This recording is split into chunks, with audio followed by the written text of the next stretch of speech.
Doncs estem aquí amb Saúl Mampel, periodista i creador de contingut, sobretot de futbol català. Benvingut als Històrics. No sé si és la teva primera vegada. Bueno, moltes gràcies, no? És la segona vegada que vinc aquí i bueno, és un torneig de futbol català. Jo em dedico a això, a cobrir el futbol català, i és un privilegi tenir aquest torneig a l'estiu. A més, també ets seguidor del Júpiter. Estàvem parlant que dijous no podràs venir, però com veus aquesta competició que enfrontarà Júpiter, Hospitalet i Europa?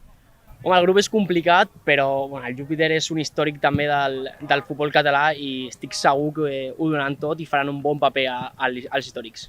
Com a creador de contingut, com a tiktoker, per què el futbol català? Per què vas trobar que aquest contingut donaria joc i tindria audiència? Ara jo crec que el futbol català té unes aficions molt bones, ho veiem a estadis com el Nou Sardenya, el Narcís Sala, estan plens, també ho veiem a la Verneda, inclús aquí. Són camps amb molta afició i això tira molt a nivell de contingut i el joc és molt bo també. Tenim molt bons jugadors al futbol català, tant a l'elit del futbol com al futbol modest. Suposo que la teva audiència són xavals joves i noies joves.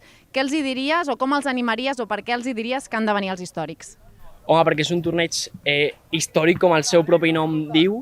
Tenim aficions molt bones i el futbol és de molta qualitat, aunque sigui a l'estiu i tinguin molts equips de pretemporada, així que és el moment de venir aquí i disfrutar del futbol i de l'estiu. I per tu, pel Saúl, què significa els Històrics? Un moment de futbol on tota la gent que li agrada el futbol pot venir a gaudir d'aquest esport que és màgic per mi. Doncs moltíssimes gràcies.